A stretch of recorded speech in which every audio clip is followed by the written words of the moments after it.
I talked for like 5 minutes and I didn't record. It was great. Anyway.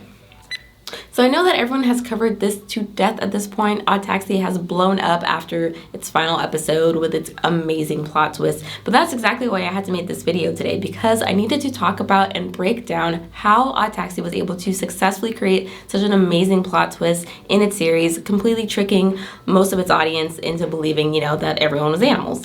Make sure you grab your cup, because it's time to spill the anime tea.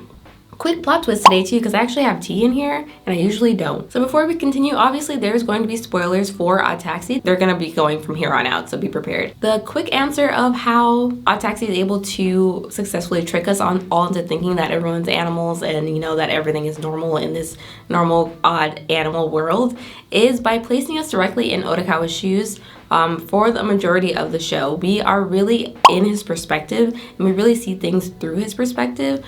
Even on the episodes when we hardly see him at all, we are still seeing things through his perspective because we are still seeing all of the characters as animals. And I'm going to talk more about why that's important a little bit later on, but let's talk about what a plot twist is, because it seems obvious, but there's an actual definition for these things. So it is a misdirection from the linear path of the main story to engage an audience. So it's just, like a trick into thinking that something's gonna go one way in a story when it actually goes a different way. For plot twists, there are usually hints or like foreshadowing throughout the story that something's going to be a twist or something is going to kind of diverge from the main path. And Odd Taxi is no different. There were hints to this throughout the series that were hidden in the dialogue that a lot of the characters had, hidden in some of the titles of certain things.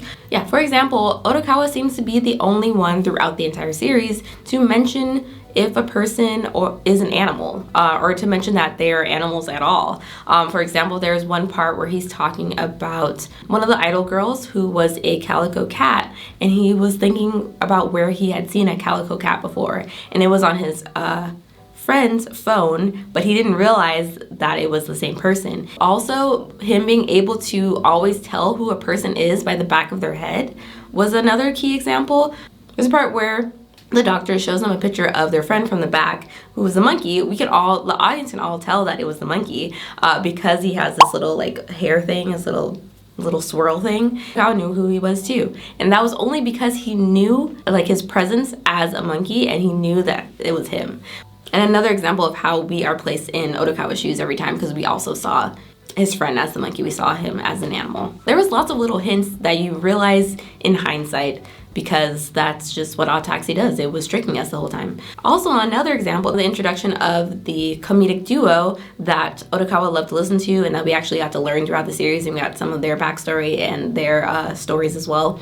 Their name was called the Homosapiens, which seemed like a play off of kind of like something kind of funny because, they're all animals, but referenced a hint that, they were all actually humans, and their names were the Homo sapiens. They're all actually humans. It was just a very one-to-one direct hit, which kind of like fit the comedic timing and the comedic dynamic of their group anyway, which is kind of like a hit and miss kind of situation. So these little subtle hints, they're just so genius. Another way Odd Taxi is able to successfully have its plot twist is by tricking the audience. So from the very beginning, the start of Odd Taxi is with this story of a missing high school teenage girl who is all over the news and who people are looking for. And then the very next scene that we see after that is Odokawa talking to someone who is in one of his rooms in his house. And then, the very first thing that most people think, like I thought, is that, he has the girl in his house and he's probably the one who kidnapped her, or, something crazy is going on with that. But all of that ended up being a red herring, because we actually did find out who the real killer was and what actually happened to that girl. And another less specific to the series kind of way that Odd Taxi tricked us is by, creating a show that is all animals or shows personified animals. We're kind of used to seeing this in a lot of other shows. There's shows like Beastars and BNA and Agretzko and lots of other shows that the characters are actually animals, or they're like human like animals. So it wasn't weird, but I think that the creators played off of this. They knew that this was becoming a normal thing, and completely tricked us into thinking that it was going to be the same situation when it wasn't. It was totally different. They're all human. Let's go back to Odokawa's perspective.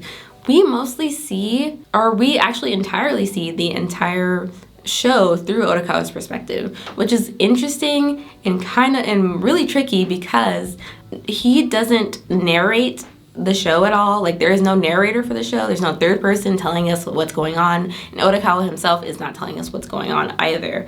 He is just like there, and we kind of have to learn things through his dialogue and through his actions and his reactions to things.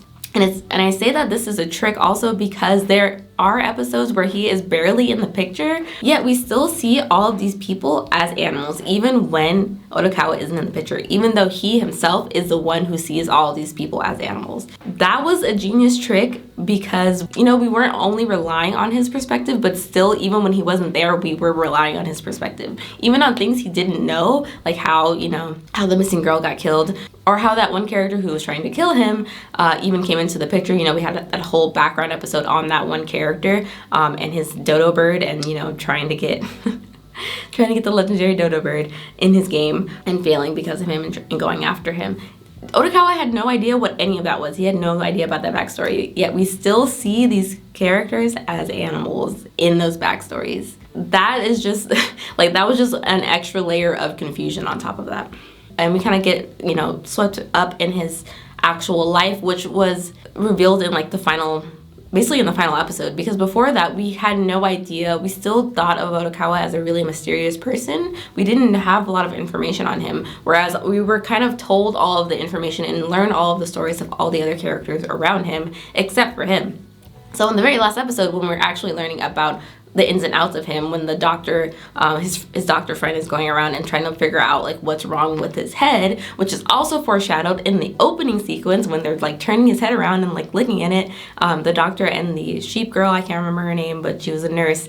The opening even foreshadows all of the events that happened in Taxi. That's how clean the cycle of the story was. So basically, we know that all of the animals in Taxi are not animals at all. They're actually people. Everyone is human, and we thought that they were animals because we were seeing through Odokawa's perspective, who went through a really traumatic event as a kid, almost dying, his parents dying, and he therefore from then on thought of everyone as animals, just to make it easier on himself emotionally and psychologically. Really surprised the audience in a good way, because it was something that was so unexpected. Except for the people who figured it out ahead of time. Some people read into the situations better than others because it was just such a tricky anime, and there was this whole aura of mystery around it. But I was still surprised, dang it. Again, if you have not already, make sure you like this video. If you enjoyed it, subscribe if you want more content like this, breaking down and explaining different aspects of anime storytelling, symbols, plot twists, and everything in between. And thank you for watching. My name is Phoenix. I'll see you in the next one. Have a good one. Bye.